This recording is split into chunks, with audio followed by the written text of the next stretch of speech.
30 years ago, I stood in front of a comic shop advertising the death of Superman in its window display. That moment outside Heroes World set me on a path, a lifelong fan journey leading directly from that tattered red cape to this podcast. Now, together, we mine Superman's vast 85-year mythology by examining, discovering, and reconsidering the stories that have shaped the last son of Krypton.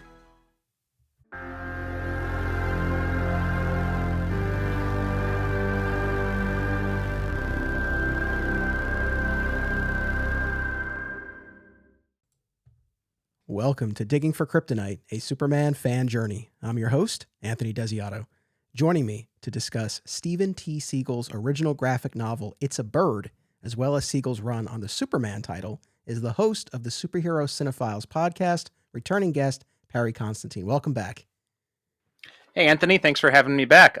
Seems like I'm getting a reputation of being the guy who does these forgotten modern runs with you. Yes, this is becoming a little bit of a recurring theme when you're on the show. Last time we had you on, we talked about Joe Casey's Adventures of Superman run. It was great to revisit that and have that conversation, and to whatever extent it got people thinking about that run and that period of time, I'm glad, because there was a lot of value in that run, and it was great to be able to revisit that with you. And so similarly here, we're looking at, I would argue, an even more forgotten run. Seagle's run on the main Superman title, which started with Superman the 10-Cent Adventure. People probably remember that, if anything, and then continued from issues 190 through 200. Now, as you know, and the audience knows, I complain about the DC app a lot. There's a ton on there. There are some gaps, and man, is this a glaring gap in the app. It just skips right over this entire run. It's never been collected. And I would venture to say, if you polled 100 Superman fans, a decent number would probably know that this run existed, but the number of people who would be able to speak about it with any real degree of specificity, I feel would be a very, very small fraction. What do you think? No, I completely agree with that. I mean, when you asked me about this, my first reaction was, Seagle did a Superman run? I mean, I think if anything that people remember from this, it's probably the Sorel Supergirl. And even that is probably a reach, because if not for her appearance very briefly in Loeb's Superman Batman run, I don't think I never would have remembered this character existed. Yes, I agree. I think that Supergirl character, short-lived though she was, that's probably the one other piece that people might remember. And I think exactly for the reason you said, that she popped up in Loeb's Superman Batman run. And I feel like recently, well, I guess not so recently, because this movie's been taking forever to actually come out, but the Supergirl that's in the forthcoming Flash movie, I feel like when they first posted, or we first saw images of that Supergirl, I guess the look, the design was reminiscent enough of the Supergirl from this run. I remember people kind of posting images from this run. So that might be another area where people made somewhat of a connection point, but otherwise, and I have to say, and I don't mean to be mean, and I don't mean to be a jerk, and we'll unpack all of it and we'll talk about what we liked, what we didn't like, but I read this run, or reread this run, about a week ago when we were originally going to record, and then I wasn't feeling well, we had to reschedule. Honestly, I had to flip through it again earlier today, because even over the span of a week, I was like, wait, what was in that run? So again, I don't mean to put it down and call it a forgettable run, but maybe to an extent it is. No, I agree completely. In fact, I had that same feeling, because I read it, because I got the two kids and everything, so my time when I can read comics is, stolen moments here and there after they fall asleep, because I read all digitally, and whenever I pull out the tablet, my daughter always wants to see what I'm looking at, and she always wants to touch it. So I read it I read through it about a month ago, and I was making notes on it, and then and I was reading through my notes last night and just kind of again, flipping back through the issues just like you, because I couldn't find a lot that was really memorable about it, to be honest. Yes, and just to put this run in context, so again, this is the year leading up to the anniversary, Superman number 200. So this is after Jeff Loeb has departed the main Superman title, and it is shortly before Brian Azzarello and Jim Lee will do For Tomorrow. So it's sandwiched in between two larger, more well-known runs on the Superman title. And like I said, never collected, not available digitally in any form, app or otherwise. So again, this is one that seems to have really kind of flown under the radar. I definitely bought and read it as it was coming out back in the day, as I was buying all of the Superman books. It never, I guess, really made that much of an impression on me, only so much as I knew it was out there and I kind of had it in the back of my head. Maybe we'll hit it at some point on the podcast. I wasn't exactly sure that there was enough meat on the bone, enough to really hang an episode on. But sort of the other piece that kind of made everything click into place for me was Siegel's original graphic novel, illustrated by Teddy Christensen, called It's a Bird, which came out in 2004 via Vertigo. And people might likely know this more than they would know Siegel's run on the Superman title, but it's a semi-autobiographical tale, as Stephen T. Seagle has been offered the opportunity to write Superman and is not interested, does not feel he can really access the character, doesn't have the affinity for the character that he feels he would need. And so you see him wrestling with the decision about whether or not to take this writing assignment over the course of the story, as he is also contending with this open secret within his family that his grandmother died from Huntington's disease, this rare, incurable genetic disorder that he and or his brother might have as well, and all of the family dynamics and strife that come along with that. I had never read It's a Bird. I knew of it. It was kind of on my radar, but I had never read it. Had you read it before this? No, I had never actually heard of it before you talked to me about it, and so then I was able to find it and read through it. And I actually read that before I read his Superman run, because I kind of wanted to get a sense of where he was in his frame of mind when he approached Superman. And I think I enjoyed that a lot more than I enjoyed his actual Superman run. I think I can understand why he had you can see that he was having some difficulty when he was writing the Superman books, I think. Yes, it was definitely an interesting experience to read the graphic novel and the run together. I don't know. Well, I'll save my assessment for a little bit, but it was interesting. I'll leave it at that. I'll leave it at that for now. But what's really funny is, again, you had not been aware of the original graphic novel. A fellow guest, Scott Honig, who's been on the show a bunch of times, he sent me in this lovely email all about how much he loves It's a Bird, and he's a high school teacher, and he actually uses it in his lesson plan. And I'll share some of what he sent me a little bit later. But it was funny. He wrote me, again, just this beautiful email with some really wonderful takes on It's a Bird and its value, and how instructive it can be, specifically with respect to the writing process.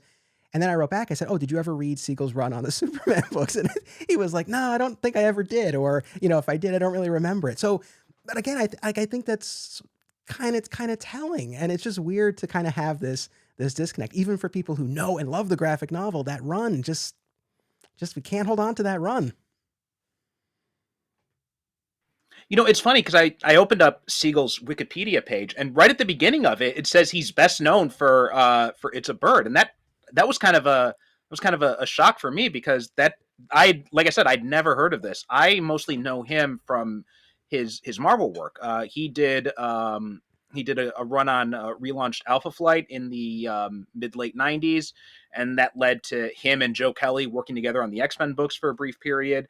So that's where I got introduced to him. And it's kind of funny because we've now had Joe Kelly, Joe Casey, and Duncan Rouleau started the Man of Action creative writing team or development team. And so they've done things like the Ben 10 animated series.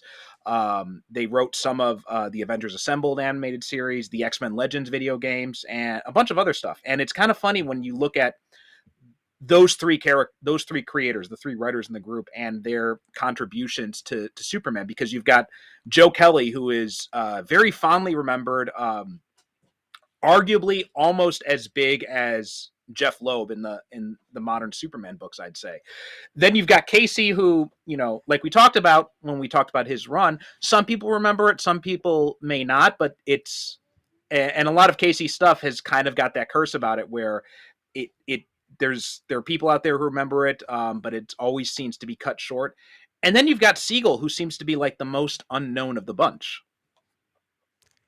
I think that's a fair assessment. I do agree with you as far as Joe Kelly's stature. I mean, I in the Superman canon. I mean, in my mind, I always think of the two of those guys, Loeb and Kelly, together. And Kelly stuck around on Action Comics long after Loeb had left Superman. So, he wrote 775. He wrote 800. He wrote a couple like milestone installments of Action Comics. So no, I totally agree with you. Let me also say, as much as Siegel's work will be the bulk of what we talk about in this episode, we did also take a look at a pair of other runs from the pre-Infinite Crisis time period. One of them in particular, I've had a few requests for over the years, and it's such a truncated run. This was one of those things where I was like, I don't really know like what I would really do with this.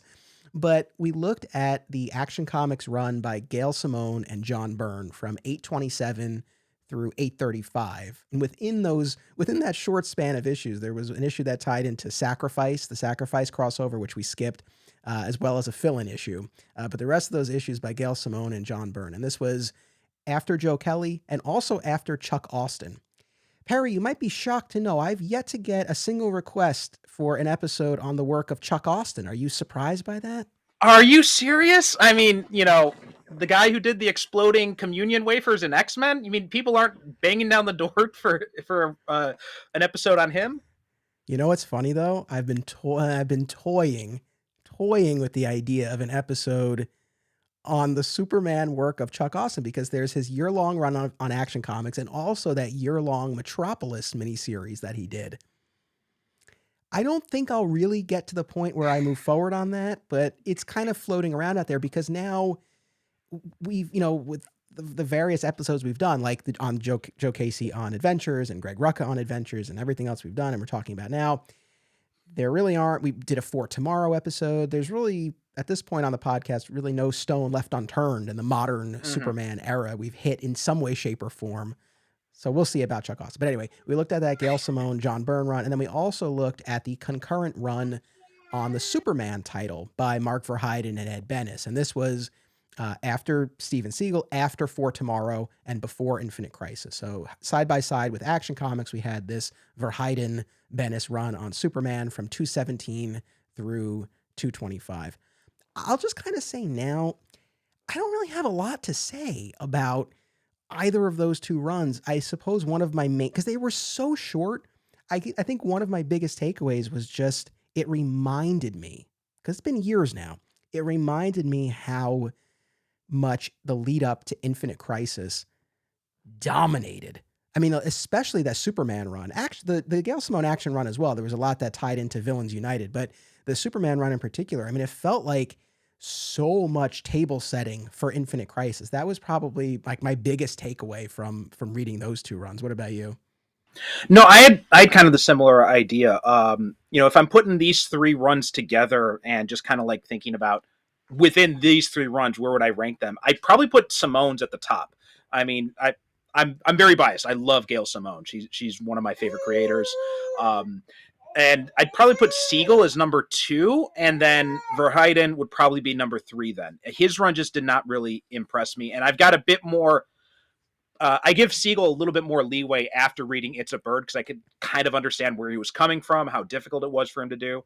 Although it was... the timing, when you asked me if we could put in the Simone and Verheiden runs, was pretty good, because I had actually just finished reading The Sacrifice Trade when you came to me and asked that. Oh, all right. I'm glad that worked. So, we'll circle back to those couple of runs and we'll share what we can on that. Like I said, I don't really have a ton. There was some stuff I liked in there, but again, there's a reason why these aren't getting their own individual episodes. I'll put it that way. As far as Siegel's Superman run itself, so I don't want to dance around this. For people who are like, what run are you guys talking about? As far as some of the hallmarks, I guess, if there are any of this run, but the things that really things that really kind of stood out the most. I would say, far and away, the introduction of this Sir L Supergirl character who, allegedly or initially is presented as the daughter of Superman and Lois Lane. Of course, we find out that's not the case by the end of this run, but for a time, she's floating around, possibly the offspring of Lois and Clark. And again, this was a character who popped up in the other titles at the time. So even if you didn't read this run, you might be familiar with that. Our main antagonists are the Future Smiths, who, again, are kind of in the background early on and then take a larger role as we move forward through the run, culminating in issue 200, where we find out exactly what it's all about and what their plan has been all along. Spoiler alert, it's been Brainiac. It's Brainiac all along. And aside from that, there's a couple of issues where Superman is afflicted with this Kryptonian disease and his health is failing and his powers are out of whack. And we ultimately have an unlikely fix in the form of Bizarro, who's similarly suffering from this disease, but due to the backwards compatibility, they're able to reverse engineer a cure. There's a doctor who develops powers and initially runs amok, but then Superman's able to get through to him. He becomes Dr. Metropolis and becomes a little bit of an ally later on. There's this coffee chain, yes, that's on every corner, a la Starbucks, and you come to find over the course of the issues that people are consuming this drink that contains these nanites that's making them more aggressive. Again, all ends up being part of Brainiac's plan. And this is also during that period of time where Clark Kent has been fired officially, publicly, from the Daily Planet at the end of the Jeff Loeb run, but is actually still working in secret, in cahoots with Perry White to try to bring down Lex Luthor, which actually leads to what my favorite issue was in this run, where Clark is undercover at LexCorp. So was there anything else? And I rattled off a bunch of things. Was there anything else that like really jumped out to you as, oh, this was definitely one of the tent poles, or one of the things that really stood out to me from this run? Well, I think the undercover stuff did stand out to me as well, because we had talked about that when we had talked about the Casey run, and how we were kind of speculating, well, whatever happened with that story? It kind of felt like it was just kind of dropped. And then I'm reading this run, I'm like, oh, here's what happened to it. It all got resolved in this run here. So it was nice to see that, get that kind of closure on that aspect. I did note that. And when it was what was it, issue 198, my note was Anthony's favorite character, Bizarro. Yes, yes. Yeah, we got a snuck a Bizarro appearance in there. But yes, that whole business with Clark being undercover, because I've talked about this in various episodes where, there was this great setup at the end of Loeb's run. And then if you follow Loeb's run on Superman into that Public Enemies arc of Superman Batman, at the end of that, of course, Lex goes crazy. He dons the war suit. He's ousted from the White House. And Clark's, big return to the Daily Planet, writing the story of Lex's downfall, it's kind of like an afterthought.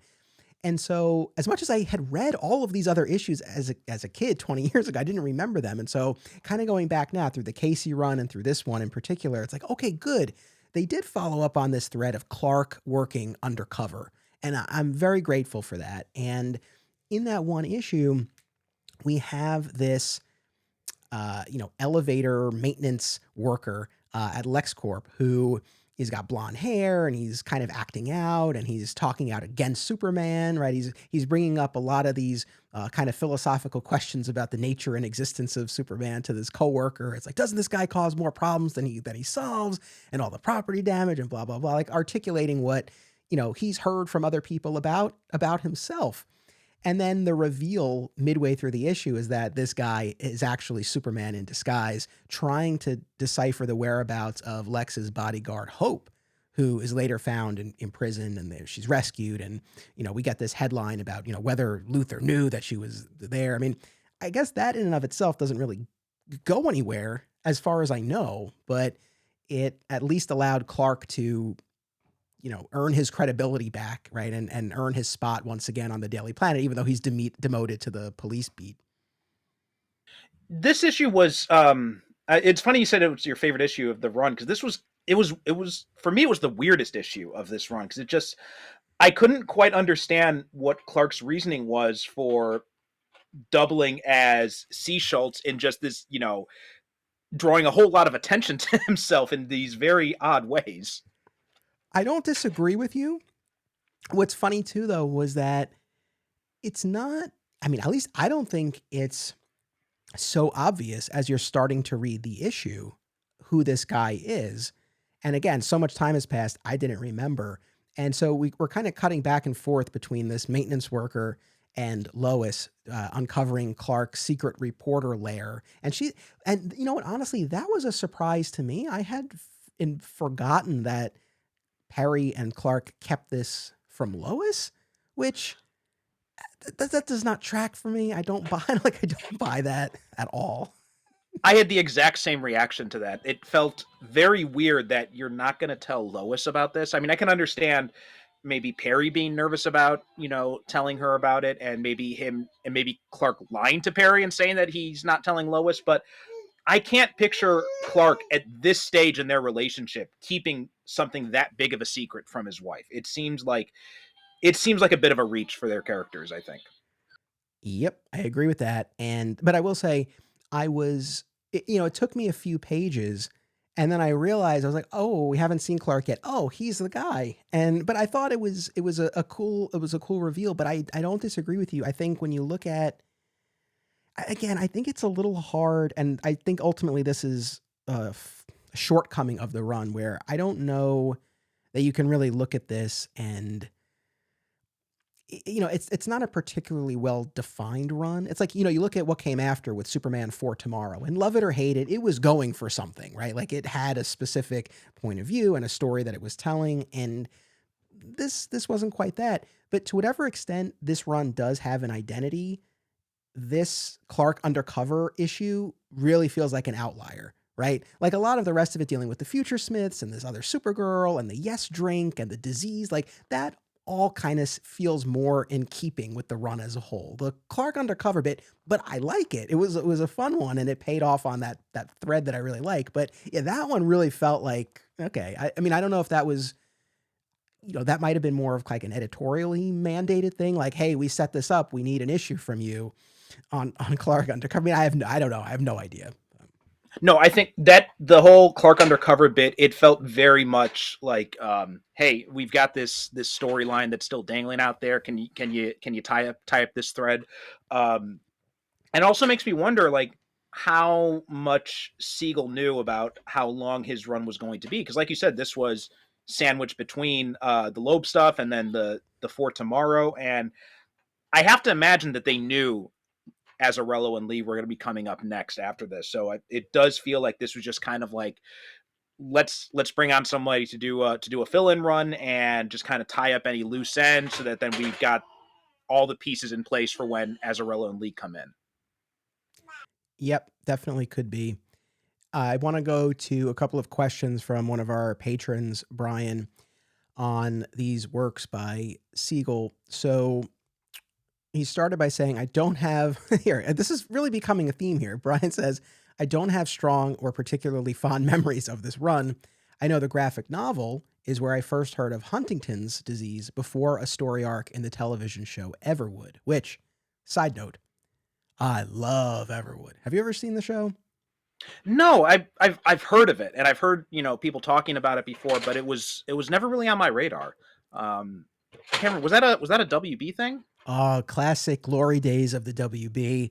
It ran for 4 seasons. It featured a very young, I mean, this was one of their earliest roles, very young Chris Pratt and Emily Van Camp, who, of course, would go on to MCU stardom. But it was Treat Williams uh, as this New York City surgeon who neglects his family, and then his wife dies, and he moves his family to this small town, Everwood, Colorado, to try to reconnect with them. In particular, his sullen teenage son. And I am long overdue for a rewatch, and my wife hasn't seen it, so we'll get there, and I think it'll be enjoyable. But I have immensely fond memories of that. So anyway, that It's was funny, part of Treat Brian's Williams. question. Like, I know Treat Williams. I just know him from like the B action movies he did in the '90s. Yeah, no, I mean this is him in Family Man mode. Oh, it's such a good show. And anyway, so that's kind of the setup. And then what Brian says is, I think this is the first and maybe last time I encountered a writer saying he didn't want to write Superman, yet went on to this run, and they dropped the 10-cent adventure in an effort to promote it. What do you think they were hoping to accomplish with that 10-cent adventure? I mean, I feel like there was a moment during this period of time in the early 2000s. We had Fantastic Four, the 9-cent issue that launched the Mark Waid, Mike Wieringo run. And then I forget which came first. I feel like it was Batman, the 10-cent adventure, which kicked off the Bruce Wayne murderer storyline. Yeah, that definitely came first. I remember that one because this run came out at a time when I was kind of pulling away from comics just because of money and everything, but I was still very much reading stuff hardcore when Bruce Wayne Murderer came out. So that one was definitely before this by a number of years, actually, I think, because I think this run came out when I was in university, and the Bruce Wayne Murderer stuff, I believe, came out when I was still in high school. Gotcha. So, I mean, I think as far as the 10-cent issue kickoff, as far as that piece of it, I think it was just this promotional, kick that was kind of going on at the time. I mean, I have to say, and I remember this time fondly because I had never read Fantastic Four before. My Marvel reading really, at that point in particular, was really essentially just confined to Spider-Man and Daredevil. I had never read Fantastic Four, but when Waid and Wieringo did that 9-cent issue, it's like, you can't, like, why would you miss that? So, why would you? Yeah, exactly. So that got me into it. And I mean, I remember, again, certainly, I guess, yeah, at this point by the time Batman won and the even the Fantastic, I guess all of them, I was working at my local comic shop, and I remember, the flood of copies that we got. And I'm pretty sure we still charged people the 9 cents or 10 cents, but I think there were plenty of stores that probably just like threw it in everyone's bag, right? Just as kind of like, hey, maybe you like this, and add it to your pull list. So I do think there's a lot of value in it. And it worked on me, not for Superman and Batman. I was already getting all those books, but for Fantastic Four, like that made the difference for me. Although, I mean, I don't know, with that creative team, I don't know, I might have tried it otherwise, but this just made it a no-brainer. Yeah, I was the same thing because I dug Mark Waid already. So I was never, I'm much more of a Marvel guy than a DC guy, especially back in those days. But I was never really an FF guy. Like Fantastic Four just never really appealed to me in the same way like Spider-Man or X-Men or the Avengers or Daredevil. So when it came to the Fantastic Four stuff, like I've read some of it, but just Mark Waid alone probably would not have gotten me to pick up that issue. But because it was that 9 cents, I'm like, okay, well, like you said, for 9 cents, why would I not pick it up? I remember I bought probably 10 copies of each of these, and it's like, in retrospect, it's like, why? Well, like, I guess it was still more of that collector mentality. I mean, the better thing to do would have been to bring those extra copies to kids at my school who had never read comics and be like, hey, why don't you guys check this out? But I don't know that even necessarily dawned on me. But in any event. And I think this might have actually been a precursor to Free Comic Book Day, actually. Oh, interesting. Yeah. I mean, it definitely, you're right. It definitely has that feel to it for sure. So thank you, Brian, for the question. And thank you to all patrons for supporting this. If you want to become a patron, it's patreon.com/Anthony Desiato. There are regular monthly plans, discounted annual subscriptions. There's free trials. So please check it out. It enables me to cover all of the costs associated with maintaining these podcasts. So it really is a huge help. And there's a variety of rewards to choose from. And in particular, at the $1 level and up, we have Digging for Justice, which is the DC movie rewatch podcast. And as far as, like little side projects go, it has been tremendous fun going through all of the non-Superman DC movies. So for anyone who is interested in checking that out, I would definitely encourage it. And I thank all patrons, past and present. I really do appreciate it. So I kind of want to go back to Brian's question, and then I think that's a great launching point to kind of circle back to the original graphic novel, It's a Bird, because, to Brian's point, right? Like, so much of It's a Bird is how Seagle doesn't want to write Superman. And then, of course, he goes on to write this run.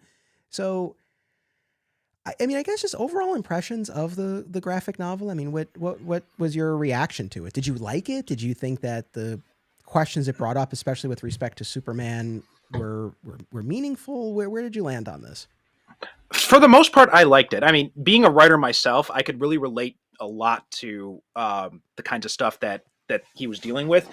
I did think that the main character, the Steve, who's a stand-in for Seagle, which he says in the credits that there's some similarities between us. I think there were times when he grated on me, but for the most part, I thought it was an interesting exercise because I could also relate to it a lot.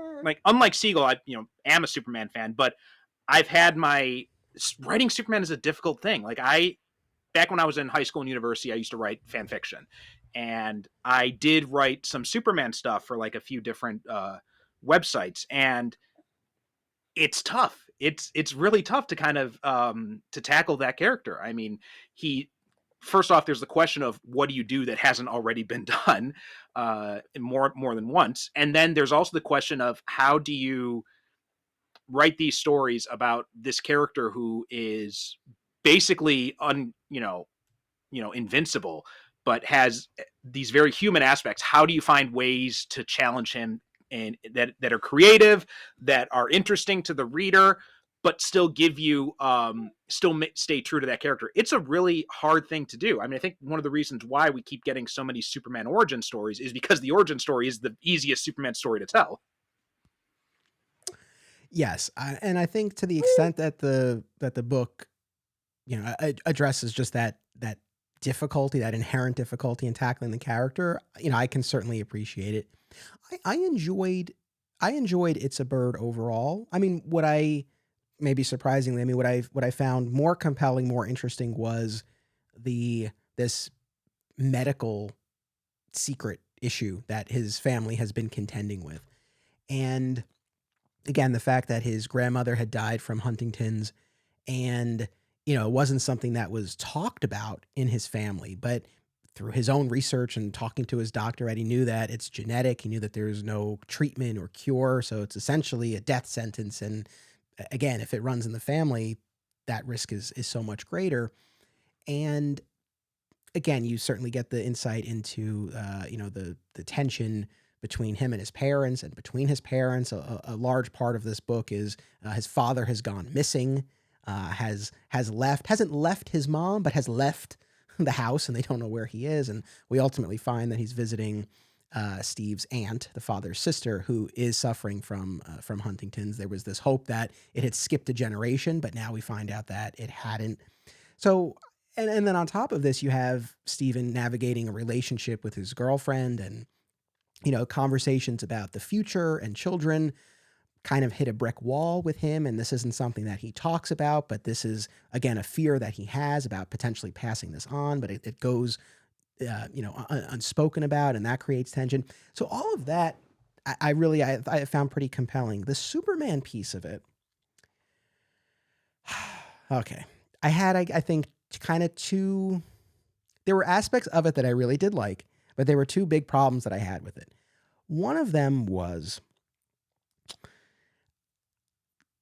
people would kill for the opportunity to write Superman. And to read a whole book about someone who's so put upon because, they want me to write Superman, and I don't like Superman. It's just kind of like, okay, just like slow your roll. I don't know how much sympathy I really feel. So there was a little bit of that just kind of like rubbed me the wrong way a little bit. And then the other piece, and that's why I'm glad we kind of started by talking a bit about his run on the Superman title, because, and again, I don't want to sound like a jerk with this, but if we got through this whole graphic novel about how he learns to love Superman, or at least appreciate Superman to the point where he's willing to take on this project, and then we read this great run on Superman, it's like, oh my God, this was a guy, he didn't even want to take this job, but he came around. He learned how to access the character. He learned why, the origin and the costume and the kryptonite, it's not silly. It's not a contrivance. There's value in this. And look at this amazing run that we remember fondly and we remember specifically. But instead, we got what we got, which is readable and certainly fine. If someone said, hey, I'm going to track down that Seagle run, I'd be like, all right, right on. I hope you enjoy. I wouldn't try to talk them out of it. But at the same time, if someone said to me, hey, how there's no trade of this. I can't get it digitally. Like, do you think I should go to a convention and make it my weekend mission to try to track down these issues? I'd probably say there might be other things that you can do with yourself. So that was No, kind of the downside of reading these two together, where it's like you kind of, all right, you see what comes out the other end, and it's like it's fine, it's fine. you really kind of hit on what my expectation of this was going in, because again, I had some familiarity with Seagle before. I know he's a good writer. He's written stuff I've really enjoyed. Um, he wasn't the best Alpha Flight or X-Men writer, but his stuff was entertaining enough. Even comparing him to what Joe Kelly was doing on that book too. What his stuff wasn't as good as Kelly's, but again, very enjoyable. It was certainly better than what came after for a good long while, actually, too. And so when I read this book and we get to the end of it, and I'm like, I was so pumped to then go on and to read his Superman run, because I'm like, okay, he's figured out what works about this character. He's found a way to access him. Now bring on the amazing run. I'm just like, after 12 issues, I'm just kind of like, that's it. I mean, it's no Chuck Austin, but it was certainly, nothing to write home about. Yeah, so I think we're, kind of came to similar places on that. Throughout It's a Bird, and this, I thought this device was very effective and interesting, and I think speaks to what Scott had mentioned. I'll read Scott's statements in a moment, but about kind of how this illuminates the writer's process. And so throughout this issue, I mean, yes, we're following our main narrative of Stephen trying to decide whether to take this job and then also dealing with this family strife. But throughout the book, periodically we have these interludes, so to speak, where he's working out these various ideas and questions and problems that he perceives with respect to Superman. And so you get these like little vignettes, and Teddy Christensen, man, like, I love the art throughout, and the fact that he's utilizing these distinct styles each time we're in one of these little Superman centric vignettes. It's great. And so you see Seagle working out some of the problems that he has with Superman. So, for example, I had mentioned Kryptonite before. There's a 2 or 3 page spot all about Kryptonite, and essentially kind of how, or at least my reading of it was, Kryptonite can be, kind of a lazy device, a crutch for writers, this contrivance, the fact that it made its way all the way to Earth and didn't burn up upon reentry, and things like that. So again, kind of pointing to one of the things that Seagle, doesn't like about the character, or sees as a problem. There's another one about this whole idea of power, right? And his conclusion after that piece was that Superman's a fascist, right? Because he goes through all of these examples of people, groups, countries throughout history who have used and abused their power to achieve what they want. And so, you have, the caveman, taking the cave woman, you have, Genghis Khan conquering, and then, we go through a few different iterations of that, and it's Superman kind of putting a criminal in a headlock and kind of equating Superman with some of these other examples. So, like, that's the kind of stuff that he's working out. I mean, what was your take on these? And were there others in particular that like really stood out to you and that either So you liked or didn't? yeah, the one that stood out to me was I wrote down about the colors of the Superman costume. Right, I thought that was a really cool thing. The way he kind of worked out why these colors um, in this configuration, right? Why not all red and yellow and a little bit of blue? Why not all red? And it's just, you know this whole idea of because there's chromatic alchemy at work. I thought that was a nice word that he uses there, right? Red's the color of war. The red planet of Mars. It's a masculine color. The red Hulk, but it also symbolizes strength and youth. But you don't want to have it be like too overpowering. So like all these different ideas of like why these colors work together, I thought was pretty cool.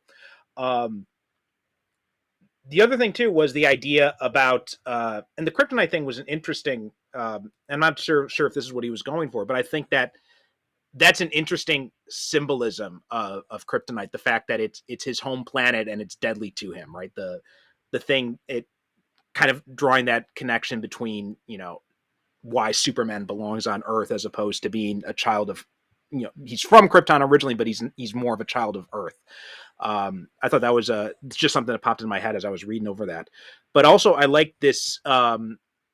this whole idea about leaving home to start over somewhere else, I could really relate to that. Or also the idea of Clark being an outsider. Like that's one of the things that I like about the Clark Kent character, because I think that when you embrace that outsider aspect of him, that's something I really relate to, because, me, when I was in school, I was always kind of an outsider myself. So that was something I really connected to with that character. So those are probably the big things I noticed. And there's this one line, I'm not sure exactly where it was, because it's been like a month now since I read this, but I did write down this line: "There is nothing so terrifying as having one's hidden self seen." I thought that was a great line, and I made sure to make a note of it. Yes.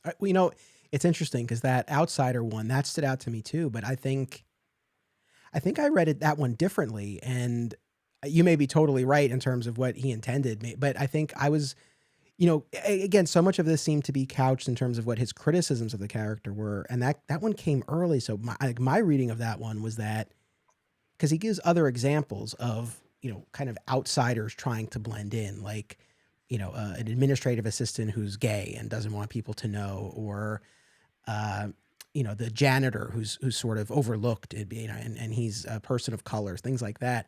And my take on it was that Superman, I guess, as Clark, for lack of a better description, like blends in more easily. Like these other people are the real outsiders who are struggling, and like that it didn't. It to me, I read it more as like a condemnation of the secret identity as opposed to something that Siegel was finding of value. I'd have to go back and read it again, but No, that no, was no. I agree with you. You were absolutely right. That's just how I interpret that secret identity side of it. And I think that was kind of, it was a nice insight, because it shows that just along the same lines of the whole Superman as a fascist thing, it's it's a total misreading of that character. And I think you're absolutely right that Siegel did misread that aspect of that character. I mean, that story he tells about that kid Jason Dobson, that was heartbreaking. I mean, I was that kid, so I totally related to that.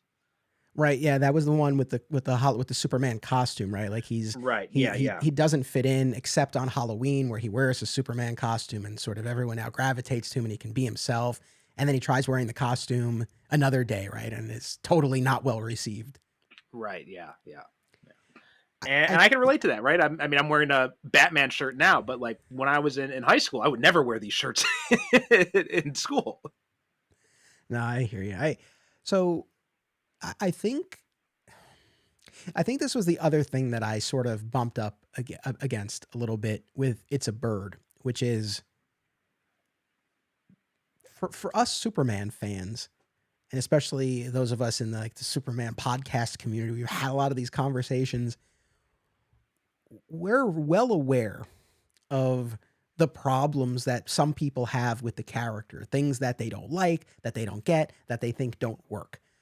Mm-hmm. And I guess I'm over that at this point. I guess that's kind of where I've landed. Like, I understand why some people just don't get Superman, and I don't feel the same way. And I think that there maybe are certain ways to look at the character, or certain stories to look at that might change that person's mind. But at the same time, I don't even like, I'm at this point, like, I don't think I would ever really necessarily like get into an argument or a debate with someone about it. Cause it's like, I know what the character means to me and I know what value is there. And if someone doesn't see that, that's fine. Like, enjoy something else. But so I guess this whole kind of process of him going through all of these arguments like against Superman, like I don't know that I'm necessarily the audience for this. Like I feel like this Mm-hmm. story might work a lot better for someone who maybe is not as keen on Superman, and maybe by the end of it would kind of come around like Siegel himself did. I mean, I don't know, but for me reading it's like I don't need to be convinced. And again, none of this is a failing of the story. Like it's a personal story and this is what he was telling. I get that. But as far as like what resonates with me, it's like I don't need to be convinced. And I'm also kind of over these arguments against the character. So, like, I didn't get a ton of mileage out of that, I suppose. I totally get where you're coming from. I'm somewhere between you, because you've been, a stalwart Superman fan since you were a kid. You never had that kind of like wavering that I went through, because I'm kind of like that halfway point where I went through, like, I think maybe a lot of people were like me, I think, where when you get into your teenage years or something, you think, man, Superman's so lame, Batman's so cool, or that kind of stuff. Or when you go through the 90s extreme hero phase and all that.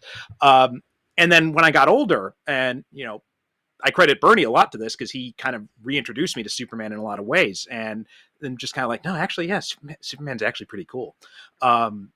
So I can kind of see those arguments, because I had those arguments at one point myself. And so that's kind of the approach I come to this. And but for the most part, I do agree with you. I think at this point in my fandom, I don't have time to convince you if you don't like Superman. You don't like Superman, you don't like Superman, fine. But I'm not gonna. I got other crap to do, man. Yeah, exactly. That's the thing. But look, I appreciate this for what it is. And look, this came out almost 20 years ago. So, there's been so many more meditations on Superman in various forms since then. So I can appreciate this for what it was and the time and all that. I'll say this, the thing that resonated with me the most reading this, and it was heartbreaking. I've talked endlessly about how I got into Superman with the death of Superman at age 5. Age 5, the same age that Seagle was when his grandmother passed and his dad gave him that Superman comic to read in the waiting room of the hospital.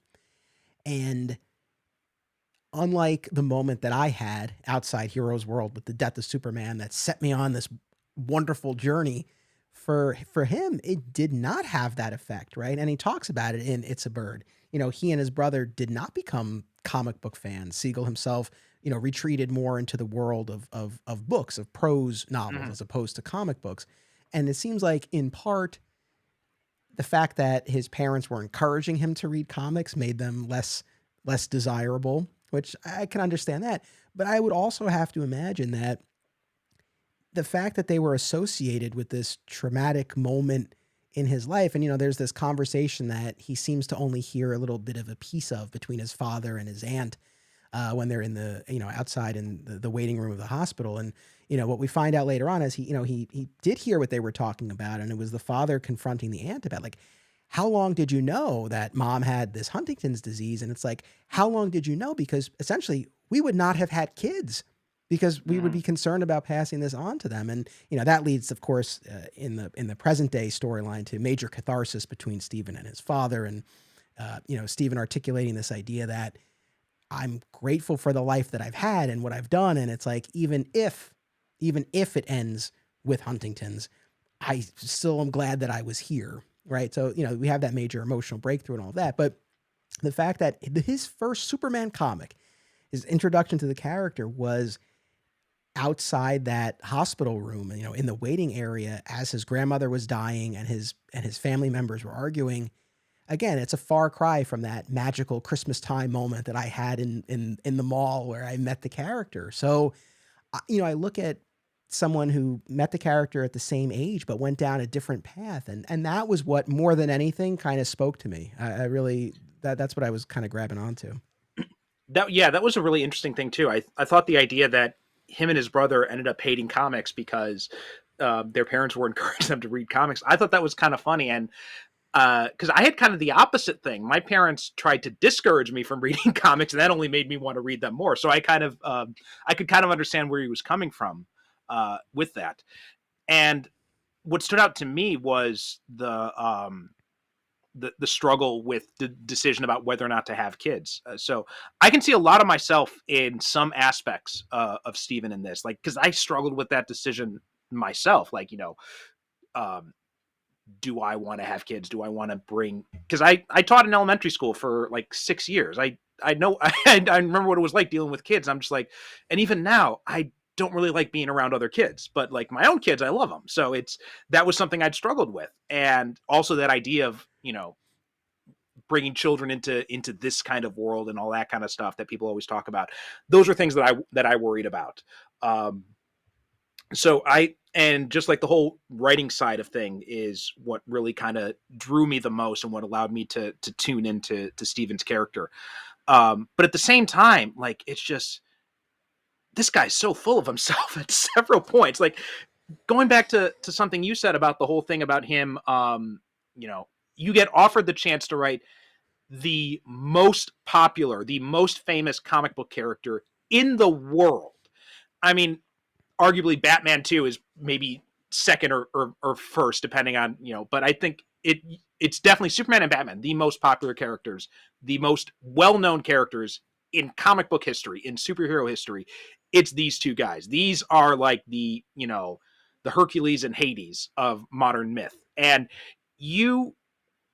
I don't care what country you go into. You say Superman, they're going to know who you're talking about. You say Batman, they're going to know who you're talking about.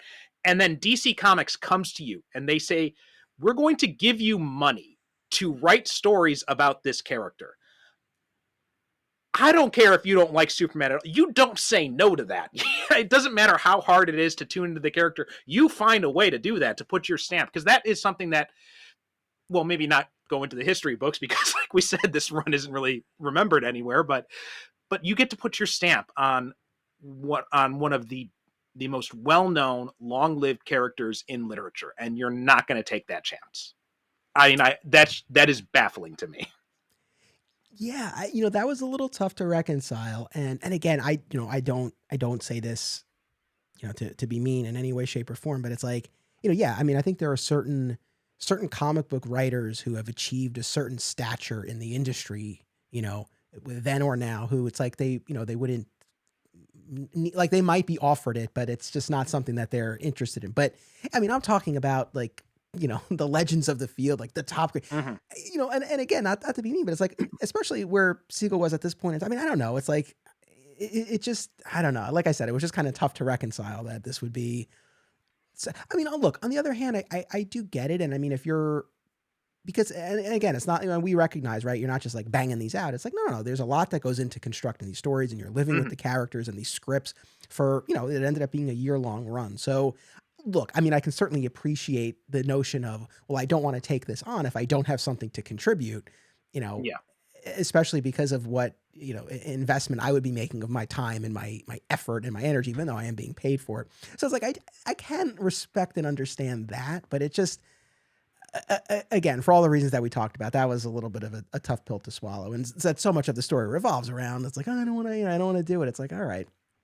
But, in any event, I will say one of those other interludes that I really did like. I'm glad you mentioned about the colors. That was a really interesting one. And then there's also one about the S, Mm-hmm. can possess, and the S can make things plural. And there's sort of this whole dissertation on the letter S and the alphabet and the things that can be done with it in the language. And like, that was an interesting bit too. Here's the question that I want to ask. I think we know what our answer is, but it's still worth asking, and maybe something will come up. There are interesting ideas that Siegel explores in this. The ones that we've already talked about. Oh, there's also that scene at Coney Island or whatever where he's talking with the fellow comic writer Joe Allen. That meant to be Joe Mm-hmm. Kelly. I was wondering, because he's friends with both Kelly and Casey. Both of them did the Superman books. Both of them are huge Superman fans, especially Casey, right? Talked a lot about how important it was for him to be able to get the chance to write Superman. So my first thought was, oh, it's got to be Joe Kelly. But then I thought again, I'm like, well, maybe it could be Joe Casey too. So it could be an amalgamation of the two, actually, as well. That's, what, that's probably most likely. But there's this whole scene where they have this discussion about Superman, down at the boardwalk, and Siegel is kind of spouting what villains in Superman comics often say, and Joe in that story calls him out on that, because Steven's talking about how he doesn't show us what we can accomplish because we don't have powers. That whole argument. So that's another instance of some of these ideas that Siegel's wrestling with. My question is, we have all these interesting ideas that clearly Siegel was thinking about as he was deciding whether or not to do this. Did you feel, reading the run that we got, that any of that kind of carried over? Like, in the actual run, did you see any of those ideas at play? Not at all. Not at all. And that was one of the reasons why I was so disappointed in that run, because, like you said, these are really interesting ideas, right? The idea of Clark Kent as an outsider and all that kind of stuff, the things that he's having these villains say, the whole idea. The closest thing we get is in the 10-cent adventure, when that villain calls calls Superman a primary colored dictator. That's like it. That's it.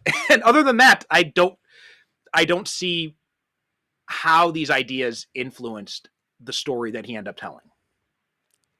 I agree. And I think that fed into what, kind of the ultimate disappointment was, especially in looking at these two things together. I mean, yeah, there's that line that you mentioned. And then also in that 10-cent adventure, that villain Amok is spouting again some of these ideas about, I guess Superman being this, alien interloper and Mm-hmm. causing more problems than he saw. Like that's that sort of idea. I think it's a subsequent issue where one of the one of the worker drones in Metropolis goes rogue and tries to kill, uh, the father of the person who will ultimately enslave humanity down the line. And there's this, Superman's overhearing the citizens of Metropolis talking about some of the property damage that he causes. So like there, Siegel does at least touch on these things, but I don't feel like we ever go anywhere with it. No, I think those ideas would have been a lot more interesting. Like when they mentioned the thing about the property damage, I'm like, this would be something cool to explore because especially, I mean, this came out before, but in light of the Man of Steel debate, right, about all the property damage and all that, I mean, that's a very good idea to explore in a Superman comic book. And I think the fact that we didn't get that was a real disappointment. Although I will say one of my favorite lines from the 10-cent adventure was when Amok tells Superman about the fact, like, we fought before. He's like, it was a battle for the ages. Yes. Yeah. No, that was good. I liked that. I liked, the idea of this Supergirl who could be their offspring is interesting. I did Mhm. I hated Lois's reaction. I realized then that she was, I guess that was an early instance of her being influenced by those nanites and the yes drinks that enhance aggression. But, she just instantly goes into, confront Clark mode. Right. And the Mhm. second she sees him, she's like, who was she? Was it Wonder Woman? Like, and it just like, even then factoring in that, okay, she was under some sort of influence, it still just felt so, you know what? It felt like a missed opportunity, right? Because maybe that could have been an interesting conversation, in an unaltered state, because that would, I mean, but it was just like the idea that there's no benefit of the doubt afforded Clark. Like she just launches into this. Again, even factoring in other forces at play, it just, I don't know, man. It didn't play for me.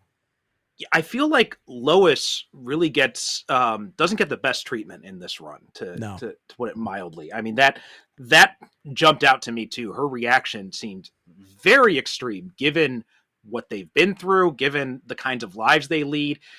Even adding for the fact that okay, she's being influenced by these nanites. I think there's a better way to work in some hints that there's something going on here with Lois. But as it stands, like you read that issue, it just seems like forced drama more than anything else. No, 1,000%. So, that was tough. And, I mentioned before how this all ends up being a Brainiac story. So Mhm. the, the ultimate revelation here, and hopefully I tracked all of this correctly. You tell me if you had a different interpretation. But so essentially, Brainiac is the Future Smiths, or has created the Future Smiths, and is trying to engineer this scenario through the nanites and these yes drinks, where people, in order to save humanity, we have to replace their tissue with this biosynthetic material that Brainiac can then use in the future to create his Brainiac 12 form. And so he's, via the Future Smiths, tinkering with the past, introducing this Sir-El character and having a muck steal a strand of Superman's hair to create Sir-El, or adjust her DNA, Mhm. and so on, in order to engineer these events that will provide him the raw material to come into being in the future. That was my take. No, I had pretty much the same take, and it was just the biggest problem I had with following that whole thread is just that it's first off, it wasn't really that executed well. I don't think it just didn't seem very interesting in the long run, and I thought there's especially given the ideas that we get teased with in It's a Bird, it ended up being very disappointing that at the end of the day we're just getting this story about Brainiac trying to manipulate the past. It was kind of a letdown, actually. I agree. And it's funny. I was trying to remember my experience reading this the first time. And I feel like I might have let these pile up and then read them all the way through and got to the end of 200 and was like, all right. And that's probably Mhm. why, like, I never really went back to them, and I never, you know, really had even that much of a memory of it. That's kind of my recollection, was letting them pile up, which in and of itself kind of speaks to how I was feeling about it at the time. So again, this wasn't a run that I had spent a lot of time with. What I was surprised, totally had forgotten this. Siegel's run ends, issue 200 ends on a cliffhanger, essentially, where Superman's missing. Mhm. Right? There's all these shenanigans in the timeline, and he drops, he strands Brainiac in this, kind of what do you call it? Like a lost or forgotten moment, like a vacuum in time, something like that. Right. Yeah. Something like that.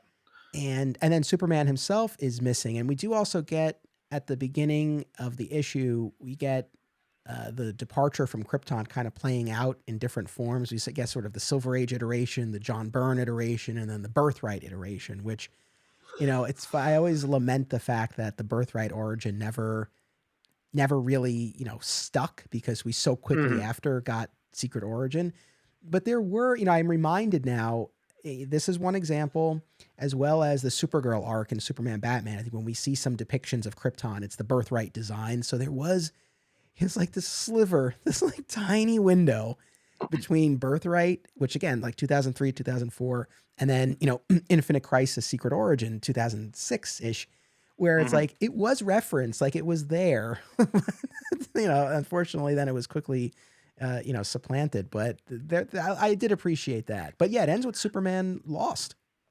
Yeah, so I didn't read ahead, so I didn't look at see what came up at 201. Did you look ahead, see what came up next? Yeah, so a couple of things clicked into place. So immediately after this, they did a month, I think it was just a month, a crossover between the three titles: Action, Adventures, and Superman. It was an Abnett Lanning team up, the co-writers, and it was with Majestic. So it's like Superman is still missing, and then Mr. Majestic comes to Metropolis, Oh, I remember this happening now. Yeah. and then from that, see, it all ties together. We had done an episode a long time ago with V. Ken Marion on the Godfall arc, where Superman has lost his memories and he's living this life in Kandor, and that's where he ends up after he's I after see. he's kind Okay. of lost. So that's what comes after that. Which, oh, also, quick side note: when we did our King of the World discussion a few episodes ago, I talked about how, Kandor, this post-crisis version of Kandor, not the Kryptonian city, but this collection of different alien species. It's in the fortress, but the fortress gets destroyed, and then there's this one issue where Superman like makes like this throwaway line of like, "Oh, hopefully their dimensional barrier held up," and it's like, wait, what happened to Kandor? So one of our audience members, Tim Bruns, he reminded me, and we've covered these issues, but I've forgotten. But he reminded me, in the Loeb run, there's that Christmas issue, I think, where Lois and Clark like vacation in Kandor. So it survives. I mean, I still don't know if there's a clear, explicit instance where they like show that it survived or explain anything, but it did. And then, of course, the Godfall arc. So Kandor was Mm. still in play. So that still was a very throwaway line. I don't think they really gave it the treatment it deserves, but at least we had some follow up. So thank you, audience. So that explains something too, because I had read Godfall in isolation, right? So I hadn't read it in connected. So I mean, I wasn't sure, is this an Elseworlds or what is this? So now this makes sense about like how that came to be. Um, yeah, let's see.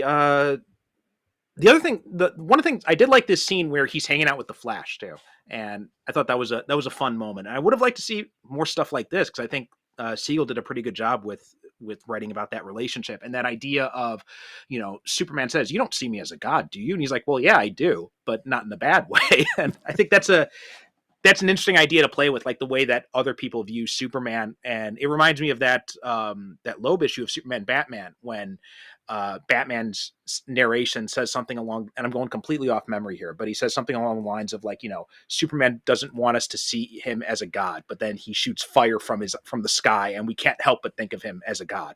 And it's like, fortunately for us, he doesn't see that. Yes. From memory, that was, I think, almost word for word. I remember that moment. And yeah, No, spot on. No, yeah, that was no. That's the thing. Look, again, I know we're not so hot on this run, but there's some good there's good stuff in there. And like I said, it is a readable run. I mean, I don't want to paint Mhm. this as something that's like, oh my god, what a chore to get through. It reads and they go pretty quickly. Which every time I say that, I know it's like, I don't know that that's that much of a compliment. It's come up a few times with different things where it's like you get through it real fast. At least there's that. And also, we haven't mentioned, I don't think, but the artist on all of these issues was Scott McDaniel, Mhm.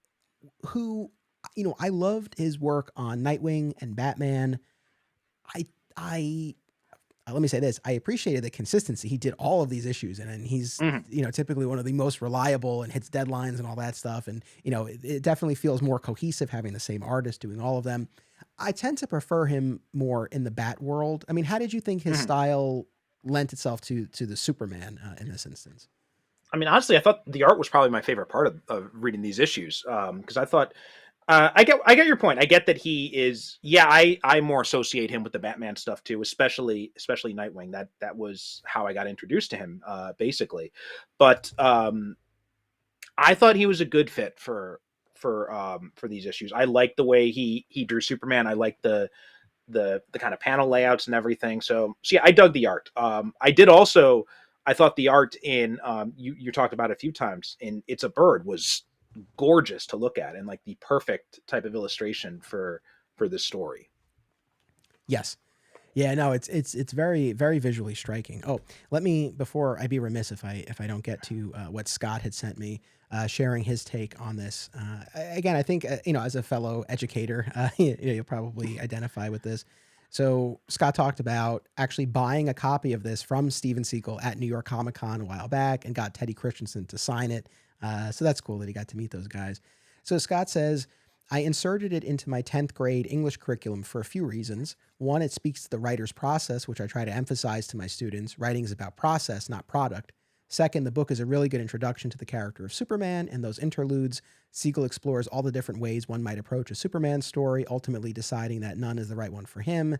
Each one reinforces just how difficult constructing a good Superman story is, which makes the fact that we've had so many of them over the last 85 years all the more impressive. Finally, structurally, the book features several conflicts that end up interacting as the story grows in intensity. The central conflict, that of Steve's professional struggle to come up with a solid idea for writing Superman, provides the framework to also deal with his other emerging conflicts. His health crisis, the understanding that he might have Huntington's, is especially impactful given that he's trying to write a character who is functionally invulnerable and immortal while grappling with his own vulnerabilities and mortality. Add to that the sudden disappearance of his father, and those three conflicts only exacerbate issues in his relationship with his girlfriend that he's unable or unwilling to open up to about it. And then he concludes by saying, what I love most about it is the resolution at the end. When he goes to see his friend Marco's play about Huntington's disease, he learns a valuable lesson. Something isn't fiction just because you choose not to acknowledge it.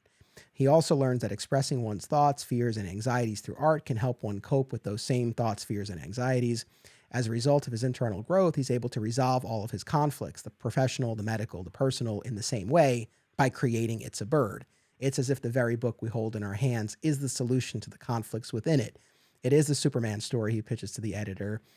It helps him reconcile his complex feelings about Huntington's, and it is his way of communicating to Lisa and the rest of his family. In my closing lesson, I represent each conflict as a point on the board, and when we link them all through this singular resolution, it forms the S shield. So I thank That's Scott for really for cool. sending that in. Yeah, is there anything that kind of stood out to you or that resonated?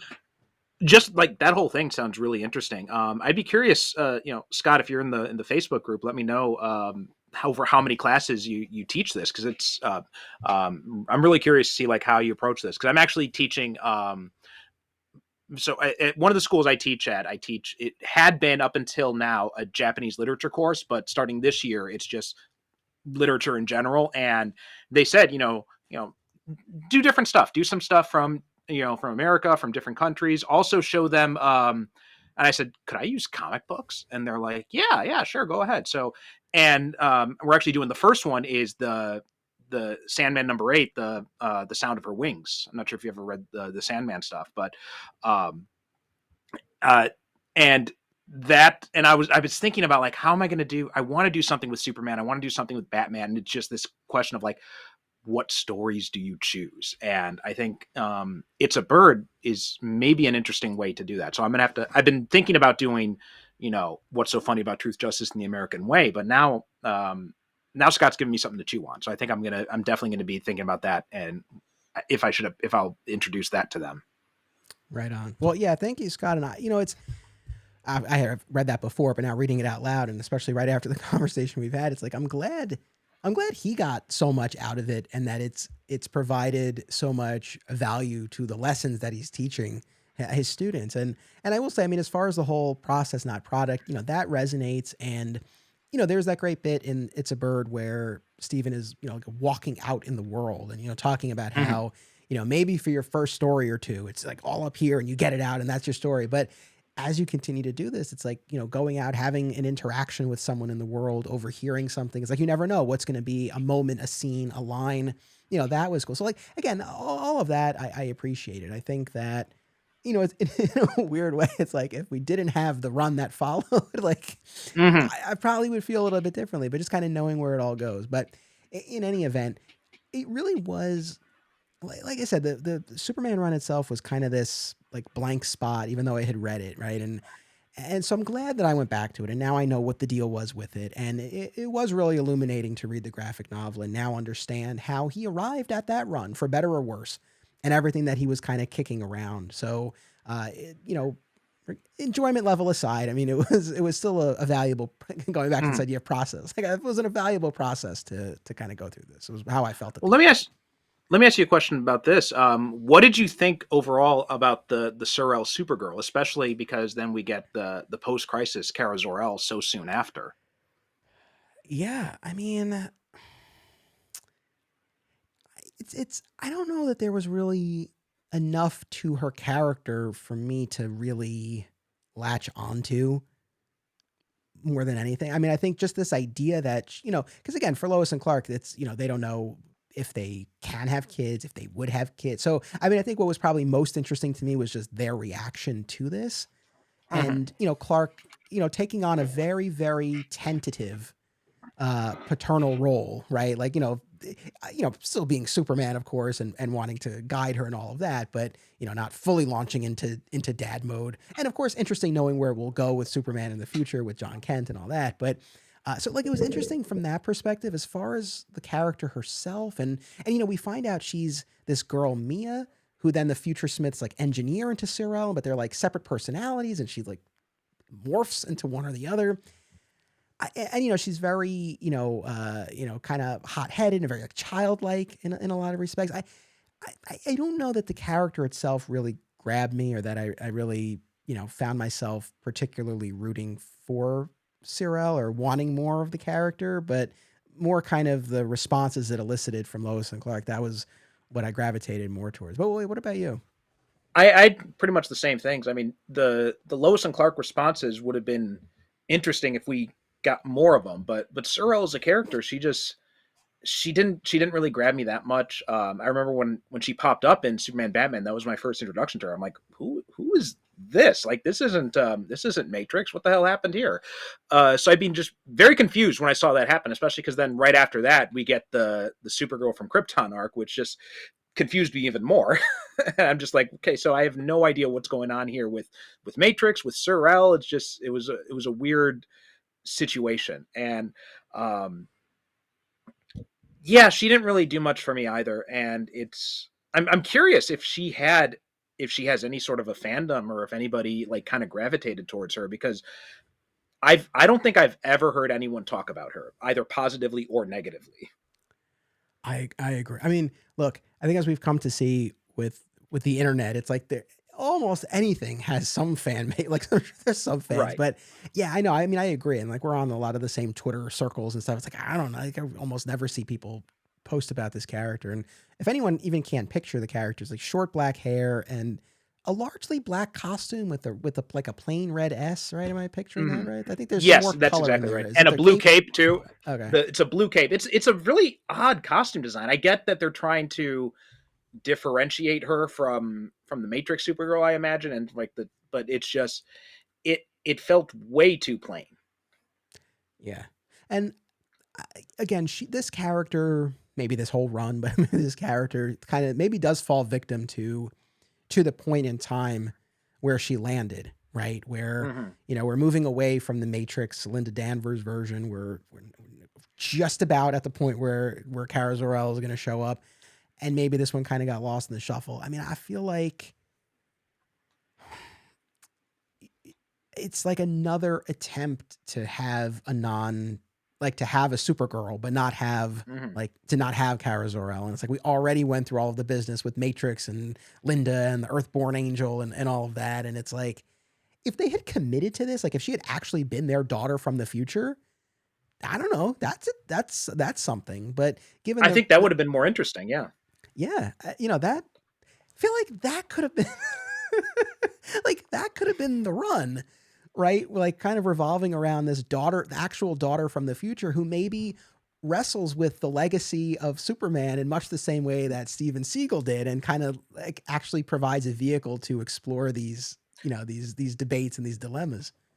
Well, also that whole idea that Siegel had in It's a Bird about, worried about having kids and passing on this potentially passing on this disease, right? It'd be interesting to see some of those things worked out with Superman, right? Those concerns about, you're you're the daughter of Superman.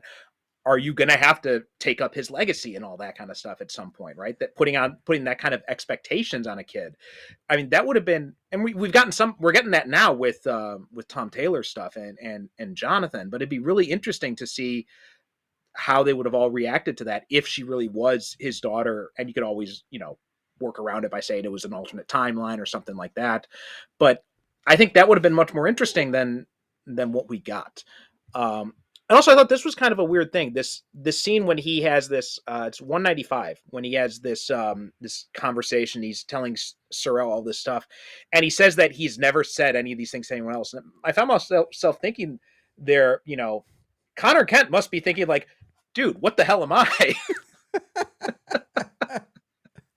No, sure. I think I think we've gotten at something here. And yes, it's very easy for us to Monday morning quarterback this so many years later. But I also feel like, I don't know, maybe a stronger editorial hand here might Mhm. have, right? Especially reading the graphic novel and all this back and forth with the editor. It's like, I don't know. Maybe, and who knows what the internal conversations were, but I feel like there Right. was a way to have gotten this maybe to a more interesting place. Also, I know we're talking about how the graphic novel explains how he came to write the book, but the graphic novel came out after his run, right? Unless I've totally Mhm. gotten my math out of whack, but right, like the run came out, and then we got this It's a Bird graphic novel. That's my recollection of the timeline, I believe. Oh, I did not know that. So that's um yeah, I believe you're right. I did not know that. I wasn't paying. I My assumption was that it came out first, but it makes sense that it says here it's 2004 is when that came out, and his Superman stuff, yeah, started coming out it ended in 2004. So it looks like this was kind of like the capstone to his run, I guess, in a way. Yeah. So again, like I said, for anyone who's been listening to us, and if we've piqued your curiosity enough, I would recommend reading It's a Bird. I would, and if you Hmm. have access to the issues, if they're sitting in a short box somewhere and you can dig them out, or you see them, at your local comic shop or something like that. I mean, yeah, give them a read if this has kind of sparked anything. So, certainly Hmm. if there's anything else you want to circle back to, I'm happy to, but I do want to spend at least a few minutes on these other runs, the Gail Simone and Mark Verheiden runs on the other titles.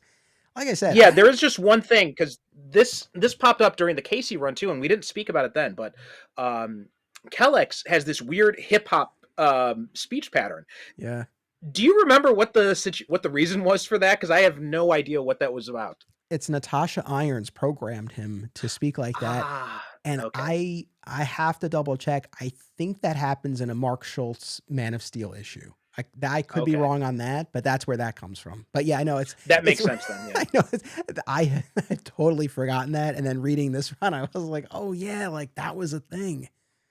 it's so weird because you can so tell that it's a white guy writing this dialogue. Yeah, Yeah, there's that. I don't think this would fly now. I mean, and not that it's No, I don't definitely wanna not. paint it as like, "Oh, this was so problematic," but yeah, I still don't think I don't think you would see this now. So anyway, so the Gail Simone and Mark Verheiden runs. Like I said, I don't really have a ton here. I was struck by again how much table setting they were doing for Mhm. Infinite Crisis, and it really puts you in that time period, which I do have fondness for. And look, we've got a massive run of Crisis episodes coming up, so we'll be talking about Infinite Crisis. So this was kind of a nice way to kind of get me back in that mode. But you said the Simone and Byrne run in particular you enjoyed.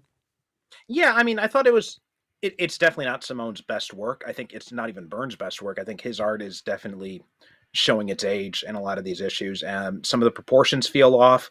Um, and But I thought what I liked most about it was the interaction between Lois and Clark. I thought Simone did a pretty good job of capturing them. Um, I wrote in for Action 833. My note is just Lois takes no shit. I think I like how she wrote Lois a lot, and I think I would have liked to see more of her doing a run that's not so tied to like this place setting, like you said. Um, and even like the introduction of Livewire, right? Because you're introducing a fan favorite character from the animated series. You think it's going to be as significant as like Harley Quinn's introduction was. And I read that issue and I was just kind of, you know, disappointed, I guess, because it just didn't seem that impressive. I agree, and for anyone who again, if you've never read this or you don't remember it, again, we're talking a very like about half a dozen issues here, very short run, right before Infinite Crisis, and essentially we get three two-part stories. There's one with Dr. Polaris who's having this split personality episode, and Superman is able to recognize that and discover that the split personality is the villain's mother, who he's imagining as this adversary, and that kind of Hmm. helps win the day. We get a two-parter where Superman has to go up against the society, the evil, the secret society of villain members, Black Adam and Doctor Psycho, Hmm. right? Doctor Psycho, Like Dr. Psycho, yeah, from who I only know now because of the Harley Quinn Harley animated Quinn. series. I know. Oh man, that's where I went too. And then we get a two-parter with the Queen of Fables, and then that Live Wire issue, which Hmm. part of that story where Lois has been abducted by a Daily Planet staffer who she had been working with. That kind of continues from prior issues, but essentially that's it. Like that's the run. And yeah, I agree with you about Byrne. Going back to his work on Superman back in the day. I enjoyed that a Hmm. lot. This not so much, but it's certainly fine. And as far as the stories, I mean, they were again, they were enjoyable. There wasn't like a ton that really stood out to me. I mean, I agree with you as far as Lois goes. Simone's first issue opens with Superman, in Africa, kind of, handling a difficult situation, and he's got his cape around him, like tribal garb, and one of the Hmm. women gives him the name. What is it? One heart, many homes, Something like that, yeah. right? Which is a nice idea, and he's a citizen of the world, and all of that. In the Black Adam, Doctor Psycho two-parter, I think it's there, or it might be in the previous one. I forget. They're kind of blending together. We read a lot of stuff, but there is a Hmm. moment where Black Adam, you see the respect that Black Adam has for Superman, even though they're on opposite sides, right? And there's a bridge that's collapsing, and Black Adam, he's a member of the secret society of villains, right? But he stays behind to help Hmm. Superman save the bridge, and I thought that was a great moment. Yeah, I've never been a Black Adam guy. I've never understood the kind of appeal that he has so many people. Granted, I've not read a whole ton of stuff with him either, but reading that issue, I'm like, okay, I can see it a little bit more now. I can kind of understand where people are coming from with him. I did think in that issue, in Action Comics 831, I love this moment where Cheetah says that Bizarro's speech patterns give her a headache, and I'm just like, my note is she speaks for us all. Yeah, look, this is my theory. I feel like everybody hates this backward speak, so Mhm. I don't know why it continues to be a thing. It's like I think we're all in agreement on this. But anyway. But yeah, again, I think like that Black Adam thing was great. I don't know that the hierarchy of power changed, but it was nice. It was a Yeah. nice moment. Well, I like the Dr. Polaris stuff too. I thought that the whole twist with Repulse being like this his mother basically. I thought that was a cool little twist. I really enjoyed that. That was probably my favorite story out of the Simone stuff was that. Nice. Yeah, I mean, again, it's hard to judge this because it never really had much of an opportunity to get off the ground, and Right. maybe it would have been different if Simone came in and like told a 6-issue story, right? That you can kind of look at this Right. entire arc, but again, we end up with just like a few of these little two-parters, and again, they're readable, they're enjoyable, there's some good moments in there, but yeah, I don't know, it's Yeah, I mean, if you were going to ask me to recommend a Gail Simone book, I mean, I would not give you this run as like an example of like, oh, this is something you should read. I'd probably give you her Deadpool, I'd probably give you her Birds of Prey, Secret Six, but this is not something I would say you have to read this. agreed. And then you were not so hot on the Verheiden Bendis Superman run. No, the Verheiden one, like especially, I felt like the attempts to try to make people mistrustful of Superman, and I know it ties into what was going on with Infinite Crisis and all that, but it just felt extremely forced to me. I mean, like even down to Jimmy. Jimmy's being my note is Jimmy's being a judgmental prick. Yeah, so the first couple of issues of that, right? First, I really love, I know Ed Bennis is the cheesecakey art, but I do love his style, and so I was happy to have him there. I mean, it's funny. It's like we almost, if we had swapped creative partners, we could have had a Birds of Prey reunion, right? If we had Gail Mhm. Simone and Ed Bennis. But anyway, the first couple issues of their run, we pick up with Superman in his new rainforest fortress of solitude, right, where he has relocated after the events of For Tomorrow. Yeah. and and I guess it's the events of For Tomorrow that he's still kind of grappling with, because we pick up with him in kind of like a weird place emotionally, right? And he's been gone for Right. weeks and lost track of time, and Lois doesn't even know where he is. Yeah. Yep. Speaking of Bennis's artwork, I thought generally I enjoy his work, but I thought it felt like he was trying a little bit too hard to squeeze in some TNA, like the the South American woman. She's the outfit she's wearing, and then this I don't know, Daily Planet intern or whatever, Kelly. I mean, I wrote in 221. She's wearing a see-through shirt over a black bra tied above her midriff. I mean, I get the Daily Planet's a casual environment, but she looks like she's going out to the club. Yeah, I mean, I feel like there's got to be, like some kind of dress, like the New York Yeah. Times. It's like I don't know. I would be surprised to see someone, walking around like that. So yeah, that was probably pushing it a bit, but yeah, I mean, you see Superman, and initially he's again kind of been working with this village there near where his fortress is, and then he's unable to save them from this terrorist attack because he's contending with an OMAC, which apparently was his first encounter with an OMAC. So again, like we're Mhm. really planting the seeds for Infinite Crisis, and then they lose faith in him, and then the subsequent issue, there's the villain Black Rock, who has this stone that gives him powers, and Superman's able to use his heat vision to to depower him, but Mhm. pours on the heat vision to such a degree that Jimmy and this other intern are just so scared. Which, again, to your I point, it's like, what? Come on. Yeah, it felt. I mean, I could maybe get Kelly's reaction to that. Maybe you can make an argument for that, but Jimmy, come on, this is Jimmy is I even if Superman is acting weird, Jimmy'd be the first one to say no. There's something going on here. There's something else happening. It's Superman, but he's just. And it continues. Like even in 221, I wrote, it feels like Jimmy's the one under mind control. Yeah.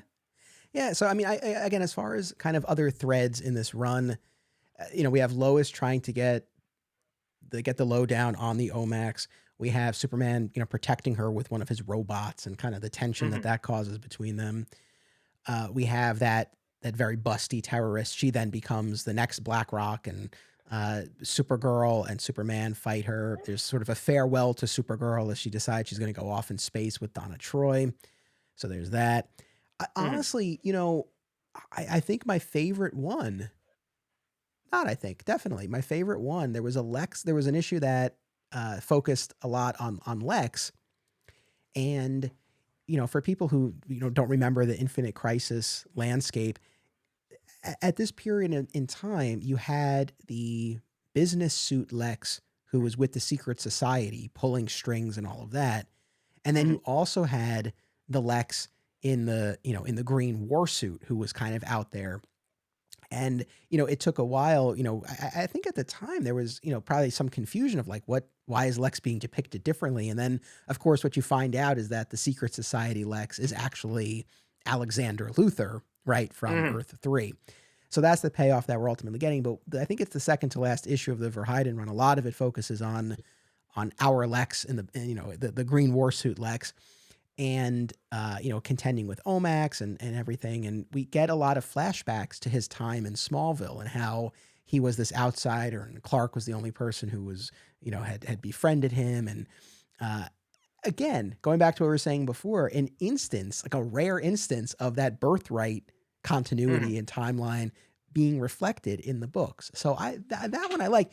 It came out of nowhere.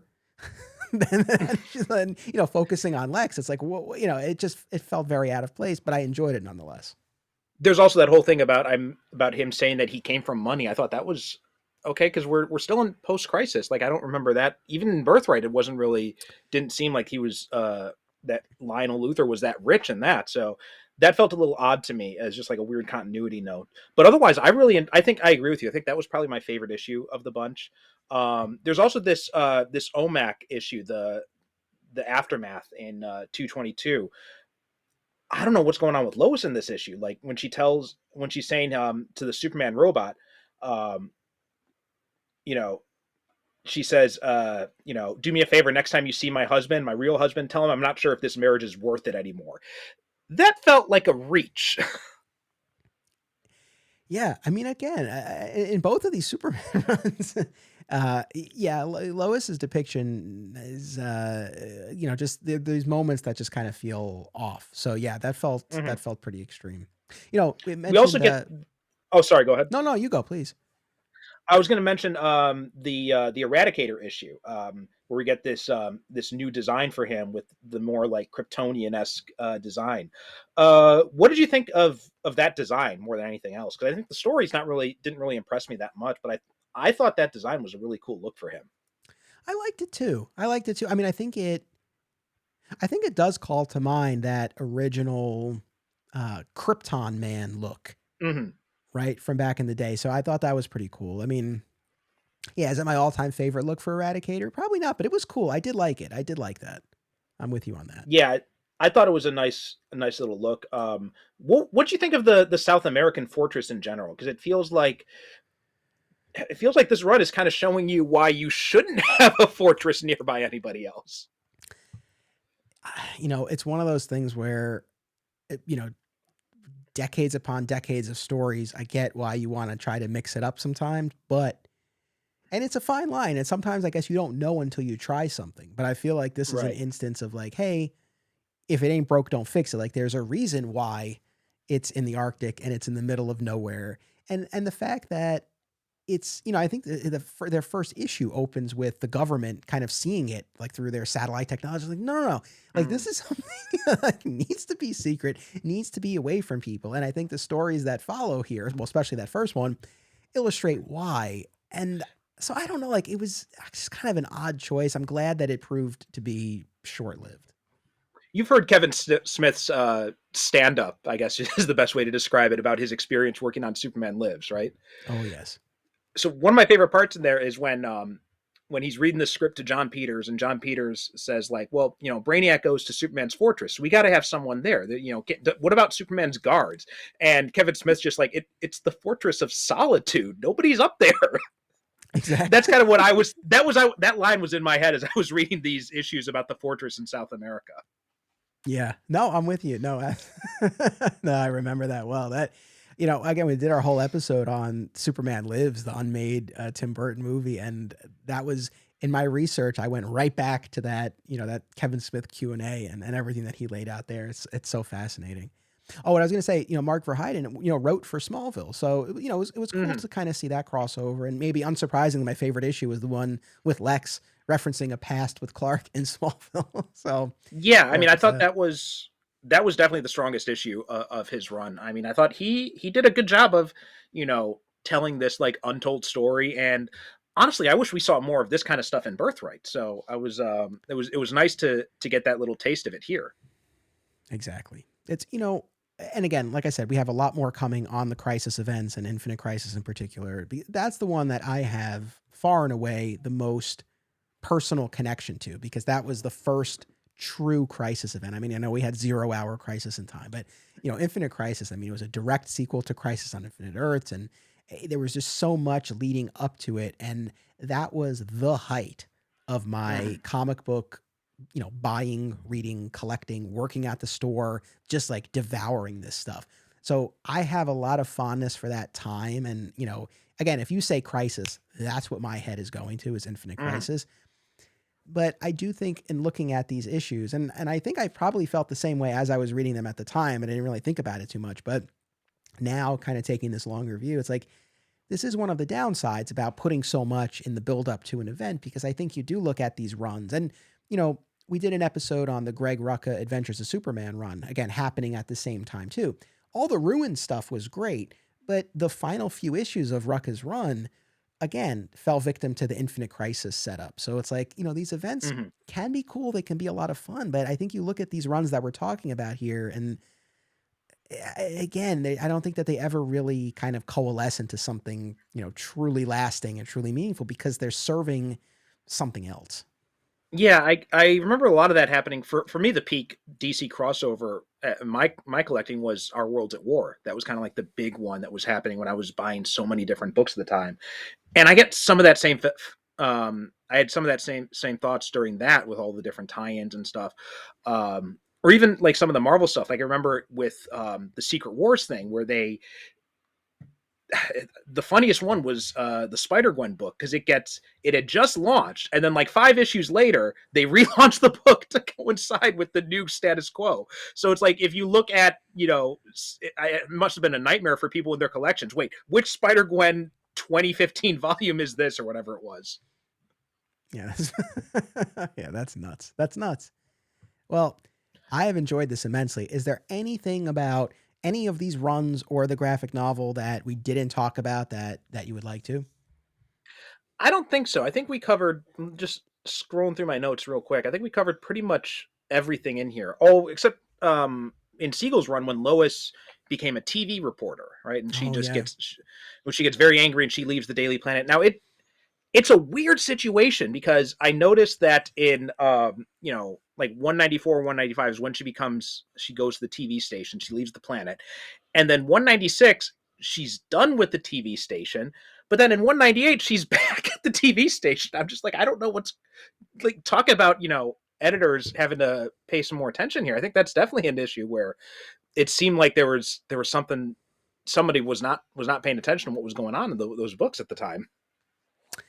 Yeah, and also, that big dramatic moment where she, she's mad at Perry and Clark for keeping her in the dark, and then she takes this opportunity as a news anchor. I mean, I feel like it's initially presented as like, "Oh, I'm leaving," but then it's like, "No, no, oh, well, I'm Mm-hmm. still staying at the planet, but I'm also doing this," and it's just like, all right, a little hard to track. There was also, again, I don't mean to keep dumping on this, but then there was also, like one issue where Clark is on the farm with Jonathan, talking about how they might sell the farm and move into town and things like that.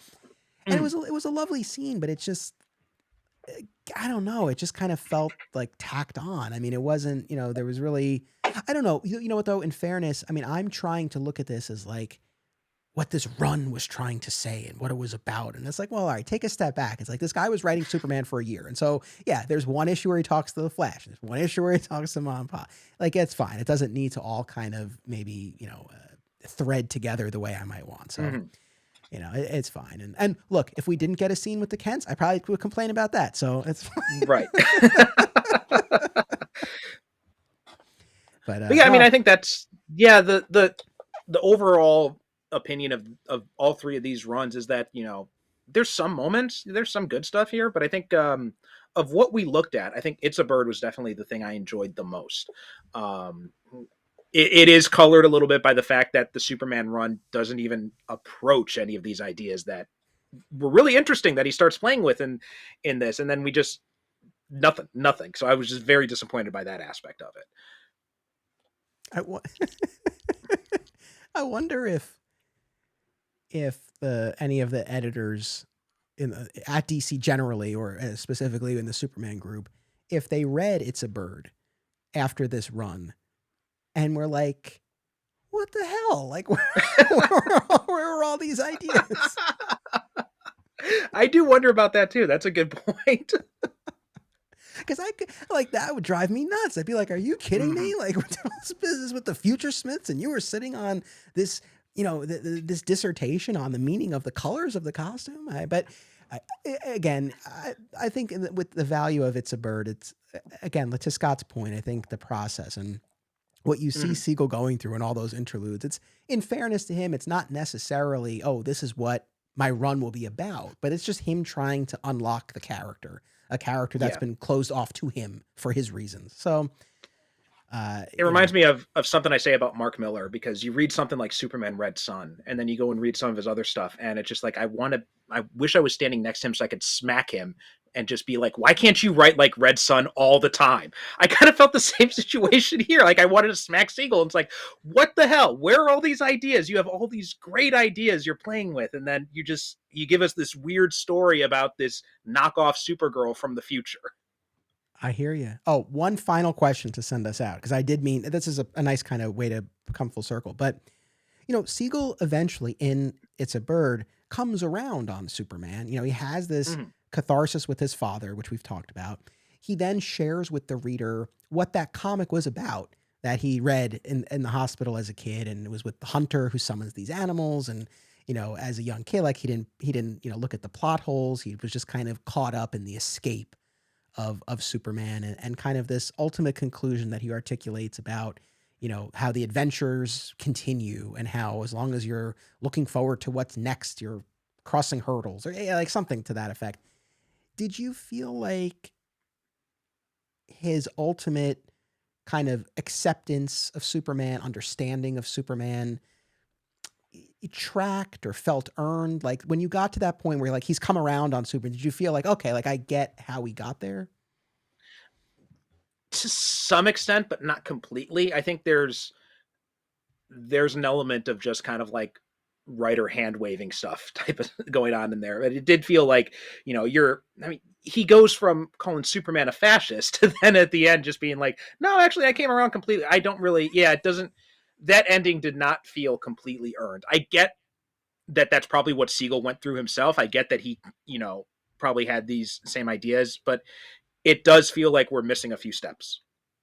Okay. That's how I felt. And I was curious to get someone else's take, because it's like, I don't know, we just missed something, but so it's helpful to hear it from someone else. But anyway, audience, if you haven't read it, check it out. Make your own opinions. Let us know what you think. I'd be curious to get more perspectives on it. But Perry, thank you very much for joining me for this. I don't know that we looked at 4 things, right? 3 runs in the graphic novel. And I don't know that I would have done an episode on any one of those individually, but together, I'm very pleased with this episode we got. So I thank you. And I encourage everyone to check out the Superhero Cinephiles podcast. Is there anywhere in particular you would like to direct them? So it's superherocinephiles.com is the website. I've also got my other podcast, Japan on Film, is starting back up again. So if you like Japanese movies, we got the 9th season of that is coming out. By the time this episode comes out, it'll probably definitely be available. And other than that, if you're interested in my work, percivalconstantine.com is my website. I've got like 30 some novels published. I am beginning work now on a comic book project, which is kind of actually inspired by the Zack Snyder Justice League. It was an idea someone had, like, what if Zack Snyder continued the Justice League, but with public domain heroes? So that kind of stuck in my head, and I ended up working with my buddy Thomas DJ and coming up with some ideas. We got a great artist named Eric Johns who's doing it. I'm doing the inking and the coloring and the lettering on it, as well as scripting it. And we're planning to kickstart or crowdfund. It's not launched yet, but check out percivalconstantine.com. If it might be out, it might be available by then. It might not. We'll see how it goes. Very cool. Oh, that's wonderful. All very exciting. I look forward to checking that out, and I hope the audience will as well. And I was fortunate enough, I was a guest on a couple of episodes of Superhero Cinephiles. We did the Spider-Man 3 movie, and we did the original Tom Jane Punisher movie. It was a lot of fun. So if anyone wants to check out any of the episodes or those in particular, I encourage you to do so. And probably Perry's, the favorite one that you came on was when you talked about the secret identities. oh, that's right. Different Yes. aspects of that. That was a lot of fun we did there. What a happy I don't know how I forgot that. That was a lot of fun. And like, what a happy postscript to that, because we're talking all about, this was the point in time where Bendis had Superman reveal his identity to the world. And then not long after that, the secret identity was reinstated. So, what a happy addendum to that episode. So yeah, the three that I was on, and I thank you for having me. And then Perry is going to be a guest on an upcoming episode of my Power Rangers podcast, Summoning the Zords, which we're going to record in a few minutes, but you'll hear it a little bit down the line. So again, folks, I hope you'll check out any or all of that. Thank you as always for tuning in. I really do appreciate it. We will be back in 1 week with our next all new episode. And of course, as always, it's about what you do. It's about action. This show is part of the Flat Squirrel Podcast Network, home to Digging for Kryptonite, another exciting episode in the adventures of Superman, Summoning the Zords, and My Comic Shop History, available wherever you get your podcasts. Be sure to subscribe and leave a review today. Sign up at patreon.com/Anthony Desiato for additional content. Thank you all.